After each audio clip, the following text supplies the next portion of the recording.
My name is Jessica Turner, and for 24 years, I was my family's designated scapegoat. No matter what went wrong in our picture-perfect household, somehow the blame always landed on me. But the night I watched them rally around my sister Claire's hospital bed, showering her with love while accusing me of causing her accident, something inside me finally snapped. I walked away without a word, and their desperate calls a month later weren't what anyone expected. Growing up as the middle child in the Turner family, I learned early that my role was predetermined. My older sister Victoria, now 28, was the golden child with her perfect grades, perfect career as a marketing executive, and perfect fiancé David, who came from money. She could do no wrong in our parents' eyes. Every achievement was celebrated with elaborate parties while my accomplishments barely earned a nod. Then there was Claire, my younger sister by 4 years. At 22, she still played the eternal baby of the family, spoiled and manipulative beyond belief. Claire had mastered the art of getting whatever she wanted through tears and tantrums, and she knew exactly how to twist any situation to make me look like the villain. Our father, Michael Turner, owned a successful accounting firm and never let anyone forget it.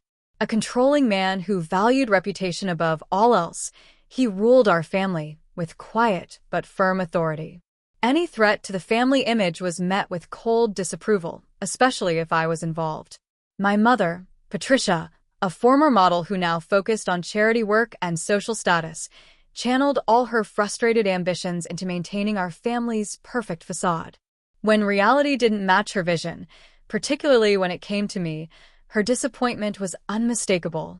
We lived in Westfield Hills, an affluent suburb outside Chicago, in a sprawling Tudor home that regularly appeared in local magazines. Behind the perfectly manicured lawn and gleaming windows, however, our family dynamic was far from the harmony we projected to neighbors. The pattern started when I was barely 5 years old. Victoria had broken our mother's antique music box while playing dress-up in Mom's room.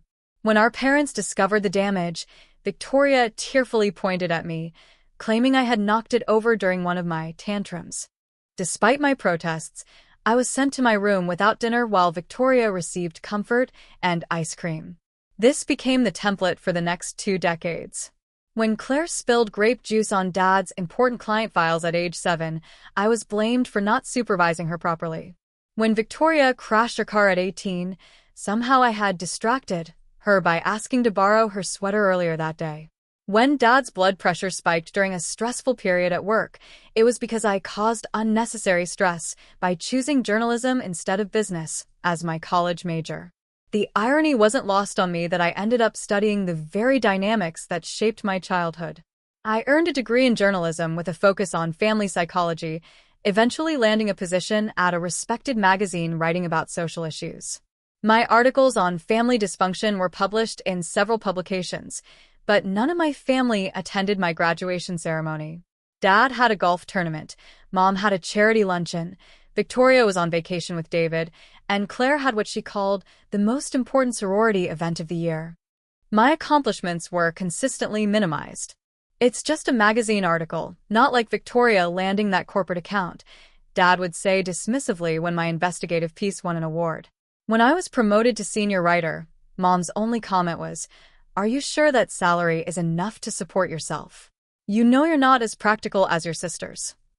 For years, I maintained the relationship out of obligation and hoped that things might change. I attended every family gathering, endured every backhanded compliment, and absorbed every unfair accusation. I helped plan Victoria's engagement party, babysat our cousins without thanks, and listened to Claire's relationship dramas for hours. All the while, I kept my life small and unobtrusive, desperately trying not to give them ammunition to use against me. Recently, the scapegoating had reached absurd levels. When Victoria's fiancé was caught texting an ex-girlfriend, somehow it became my fault for creating negative energy during their last visit to our parents' house. When Dad's business partner backed out of a deal, I was blamed because I had supposedly made him uncomfortable during a brief encounter at a family barbecue 6 months earlier. The breaking point came during our annual family reunion at our lake house in Wisconsin. For 1 week every August, we all gathered at the property our grandparents had left us. It was supposed to be a time of bonding, but it inevitably became another stage for family drama. This year, I'd brought Marcus, my boyfriend of 10 months, the first man I'd felt comfortable enough to introduce to my family. He was a fellow journalist who understood complex family dynamics, and I hoped his presence might provide some buffer against their usual treatment. The trouble started on the second day. While I was helping Dad with the dock repairs, I noticed Claire flirting outrageously with Marcus on the deck. She was touching his arm, laughing too loudly, and practically throwing herself at him while her own boyfriend Jake watched from nearby, clearly uncomfortable. That evening, I approached Claire privately in the kitchen. "Claire, I saw you with Marcus today. I'd appreciate it if you'd respect my relationship." She rolled her eyes dramatically. "God, Jessica, you're so paranoid. We were just talking. Not everything is about you. I know what flirting looks like. You have a boyfriend, and Marcus is mine. Just please back off." Her expression shifted to that calculating look I knew all too well. "You're just jealous because he was actually enjoying my company. Maybe he's tired of your constant analysis of everything. This conversation is over. Just respect my boundaries." As I turned to leave, Claire suddenly called out, "Mom? Dad." Jessica's accusing me of trying to steal her boyfriend." Before I could respond, our parents and Victoria rushed into the kitchen, their faces already set in familiar expressions of disappointment, all directed at me. "For heaven's sake, Jessica, must you always create drama?" Mom sighed. "Your sister would never do something like that," Dad added firmly. Victoria shook her head. "You've always been so insecure, Jess." I looked at each of their faces, seeing the same script playing out that had defined my entire life. No one asked for my side. No one considered that Claire might be lying. I was guilty by default, simply because I was me. "Fine," I said quietly. "Believe what you want." I walked away, finding Marcus on the deck. When I explained what happened, he seemed understanding, putting his arm around me and assuring me he had no interest in Claire.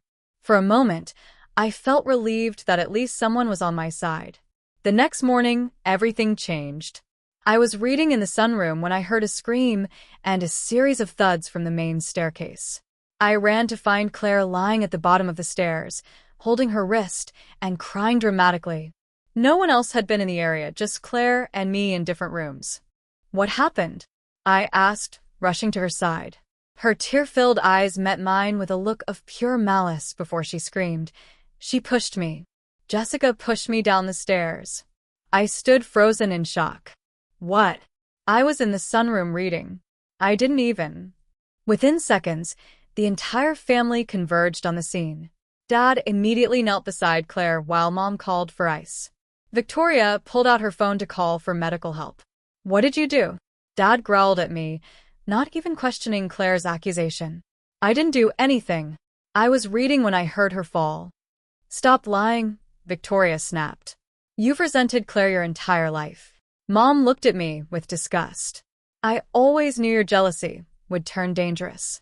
Marcus entered the room, confusion written across his face. "What's going on?" Jessica pushed Claire down the stairs. Mom informed him as if stating an established fact. I turned to him desperately.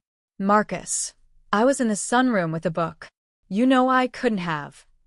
But I could already see doubt creeping into his expression.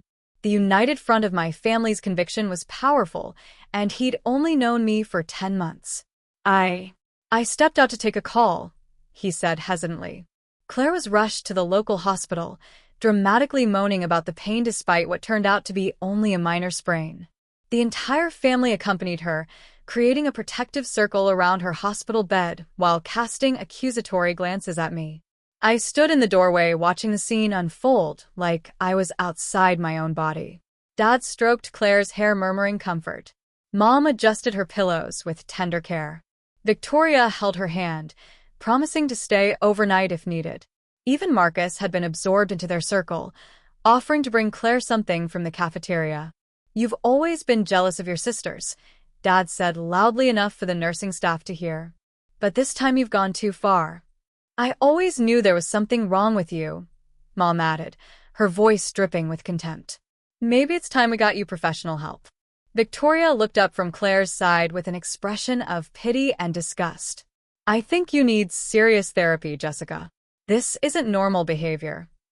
I watched as Marcus's expression shifted from confusion to acceptance of their narrative. He avoided my eyes, already being pulled into the gravitational force of my family's unified reality. In that moment, standing in that antiseptic hospital room with Claire's melodramatic sobs as background music, something inside me finally broke, or perhaps finally healed. A clarity washed over me as I realized with absolute certainty that this pattern would never change. For 24 years, I had been cast in a role that was unalterable in the Turner family story. I looked at each of their faces one last time. Dad's righteous anger, Mom's performative concern, Victoria's smug superiority, Claire's calculated victimhood, and Marcus's wavering loyalty. I understood with perfect clarity that no amount of evidence, accomplishment, or good behavior would ever change how they saw me. Without a word, I turned and walked out of the hospital room. No one called after me. No one followed. In their story, my exit was probably just another act of selfishness, another confirmation of my guilt. But for the first time in my life, I wasn't concerned with their interpretation. I was writing my own story now. The drive back to the lake house was surreal. The familiar winding roads seemed different somehow, as if I was seeing them through new eyes. I felt a strange sense of calm wash over me. This wasn't an impulsive decision born from hurt feelings. This was the culmination of 24 years of systematic mistreatment, and my response would be equally systematic. When I arrived, the house was empty, everyone still at the hospital. I walked directly to my assigned bedroom, the smallest one with the broken air conditioning that never got fixed. I pulled my suitcase from the closet and began methodically packing my belongings.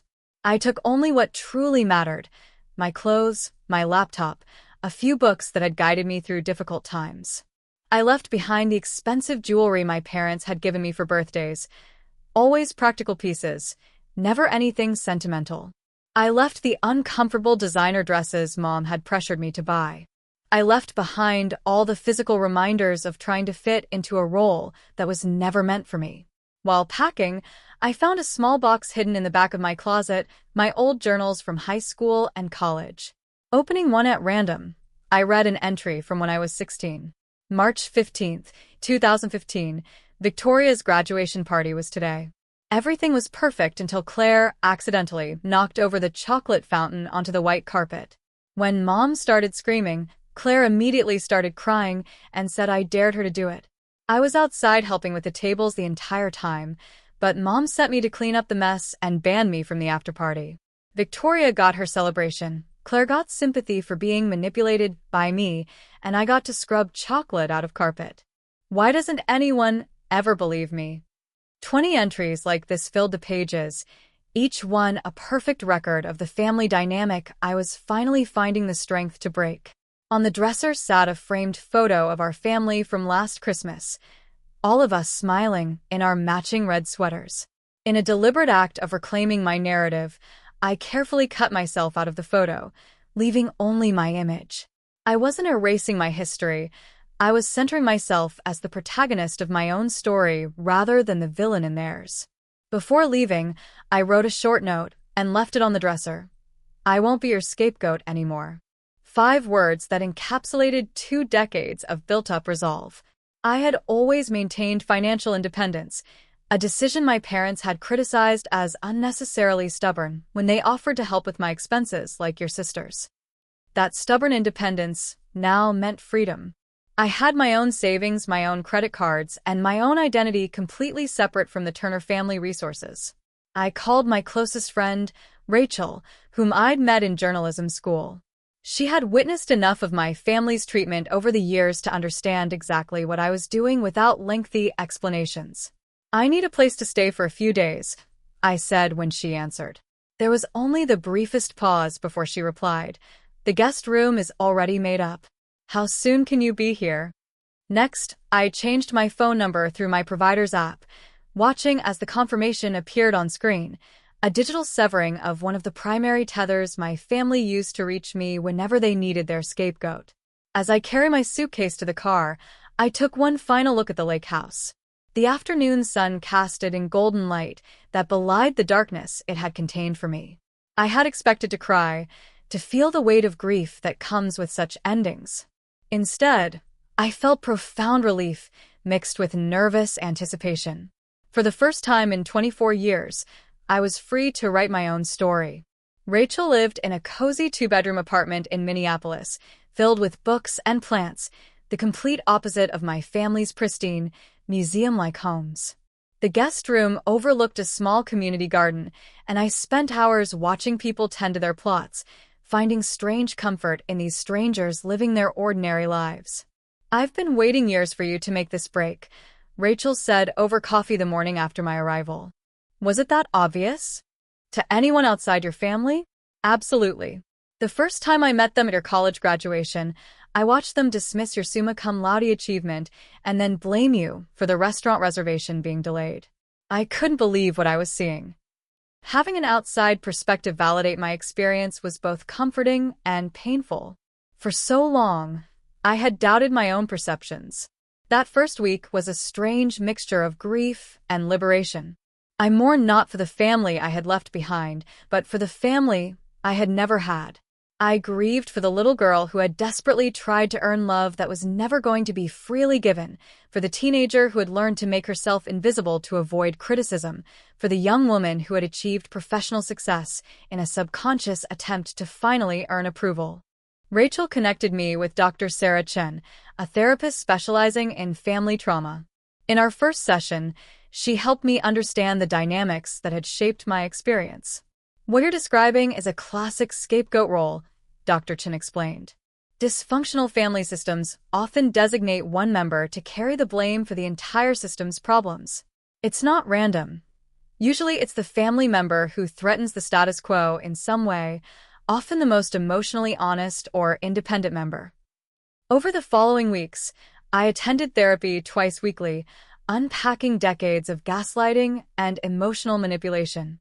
Dr. Chen helped me see that my family's treatment wasn't my fault and that the clarity I had found in the hospital was the result of my inherent health, not some deficiency. While working through these emotional revelations, I also took practical steps to establish my new life. After a week at Rachel's, I found a small but charming apartment in Minneapolis's Arts District.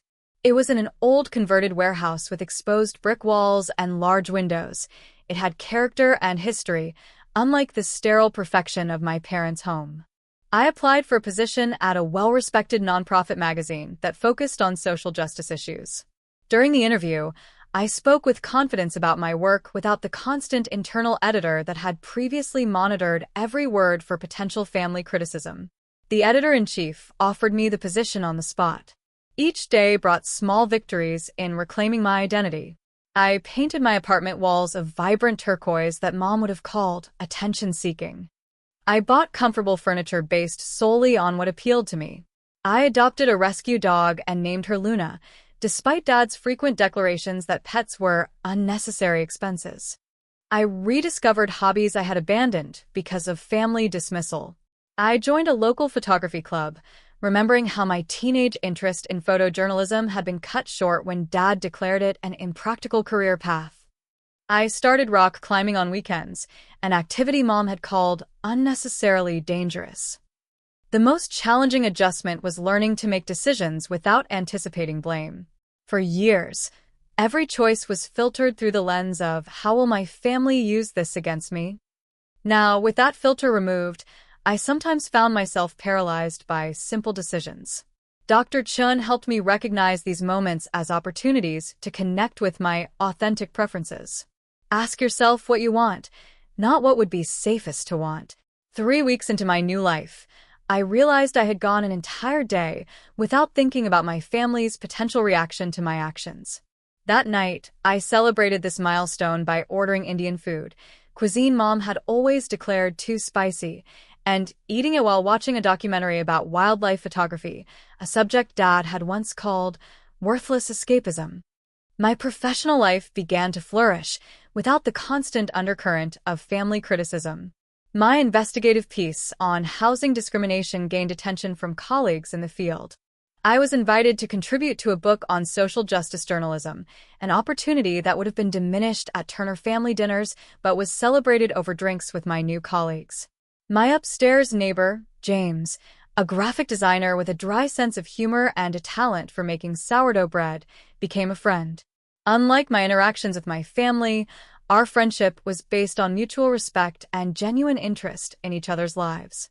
"You seem so much more relaxed than when you first moved in," James observed one evening as we shared dinner on my small balcony. "You're starting to take up space." I realized he was right. The perpetual tension I had carried in my shoulders had eased. The careful monitoring of my expressions and tone, habits developed over years of having my reactions weaponized against me, had begun to fall away. Throughout this period of transformation, my phone remained silent. No calls from my parents demanding explanations. No manipulative texts from Claire. No judgmental check-ins from Victoria. Their silence confirmed what I had always suspected but had been afraid to acknowledge. I had mattered to them only in my role as scapegoat, not as a daughter or sister. The silence was both vindication and a final loss. It was absolute proof that I had made the right decision, but also confirmation that what I had longed for had never existed. There had never been love hidden beneath the criticism, no real connection waiting to be uncovered if I just tried hard enough. Exactly 1 month after I walked out of that hospital room, my carefully constructed peace was interrupted. My phone, my new number that none of my family should have known, began ringing with calls from unfamiliar Minnesota numbers. Then my work email started filling with messages from extended family members, including people I hadn't heard from in years. Curious and slightly apprehensive, I called Rachel immediately. "They found me," I said. "Are you going to respond?" "I don't know. Part of me wants to know what's happened, but I'm afraid of getting pulled back in." "Whatever you decide, make sure it's from a position of strength, not guilt," she advised. I decided to read one email from my Aunt Susan, Dad's sister, whom I had always liked but rarely saw due to some long-standing family feud. "Dear Jessica, I hope this message finds you well. I debated whether to reach out, but I believe you deserve to know what's happening. Claire's story about her accident has completely unraveled. A security camera at the lake house caught her deliberately throwing herself down the stairs. When confronted with the footage, she admitted she wanted to get you in trouble because she was jealous of your relationship with Marcus. Your father's business is in serious trouble. After witnessing his behavior at the hospital, several clients have terminated their contracts. Your mother had what could only be described as a breakdown at the country club when someone asked about you. She began ranting about ungrateful children and was asked to leave. Most significantly, your family members have begun turning on each other. Without you there to blame, they've started accusing each other. Your father blames your mother for coddling Claire. Your mother blames Victoria for setting impossible standards. Victoria blames your parents for their parenting. And Claire blames everyone but herself. Many of us who watched from the periphery saw the truth of your situation. Not everyone believed their narrative about you. Take care of yourself, Jessica.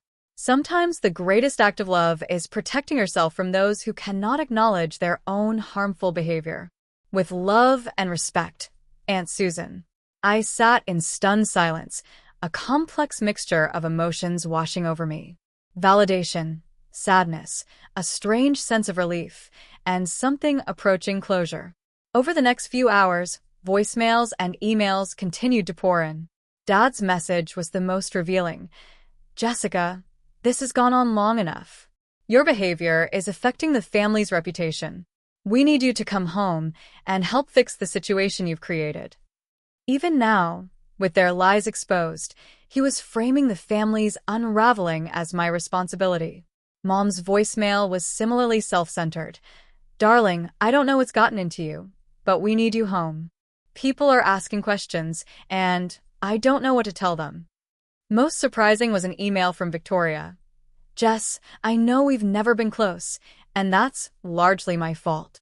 I've been thinking about things since you left, and I'm starting to see patterns I never noticed before. I'm not saying Mom and Dad were wrong, but I should have been a better sister. The family is falling apart without you. Would you consider coming home for a family meeting?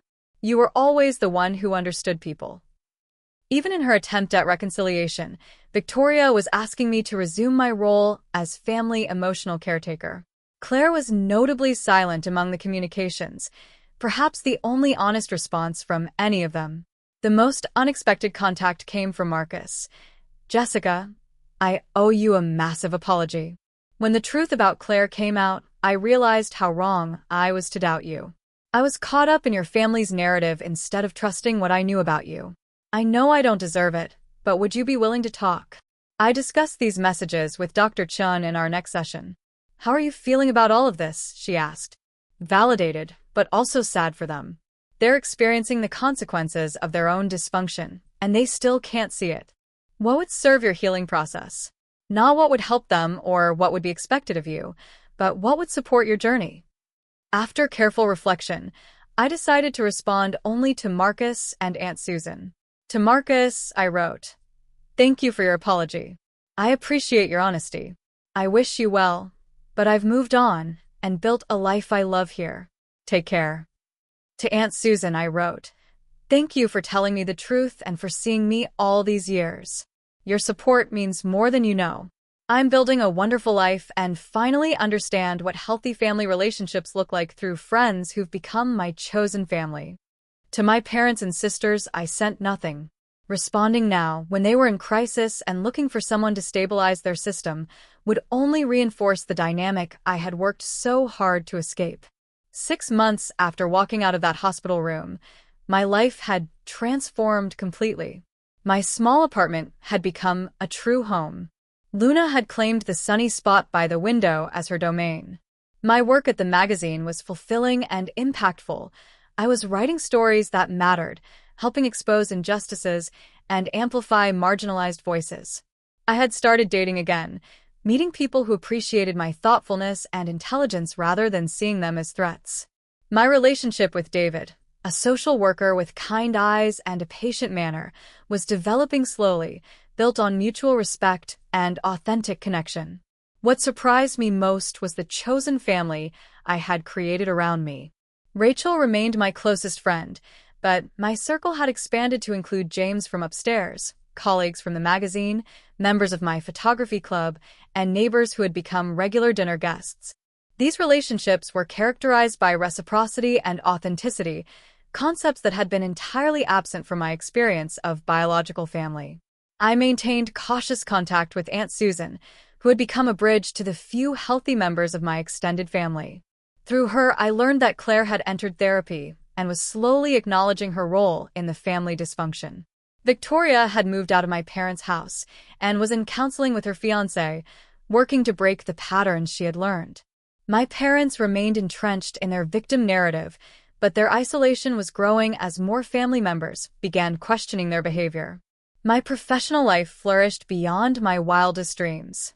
My investigative series on family scapegoating and its psychological impacts was picked up by a national magazine, leading to speaking engagements and opportunities to help others who had experienced similar dynamics.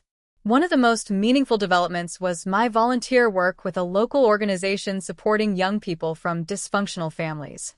Using my professional knowledge and personal experience, I helped them identify healthy boundaries and recognize their worth outside of family-assigned roles.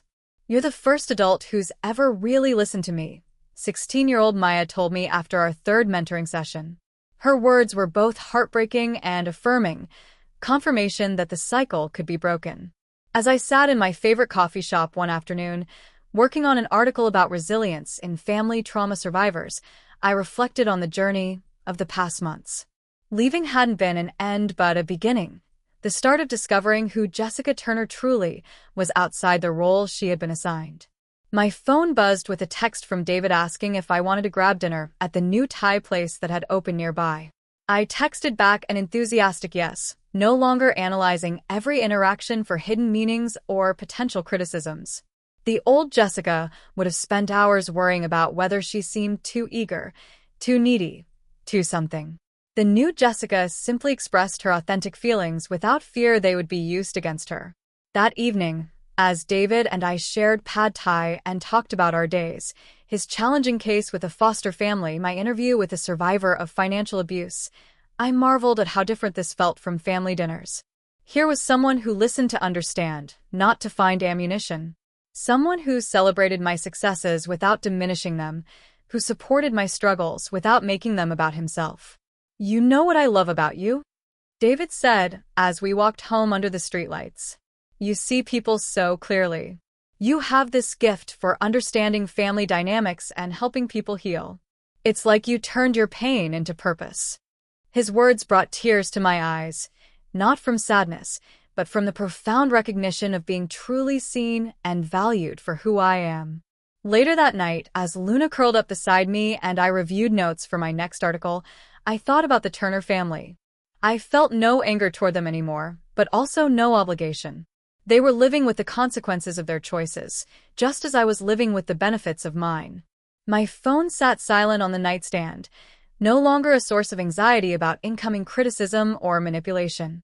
The number they had once used to summon their scapegoat whenever the family system needed stabilizing was gone, replaced by connections to people who valued my well-being over their comfort.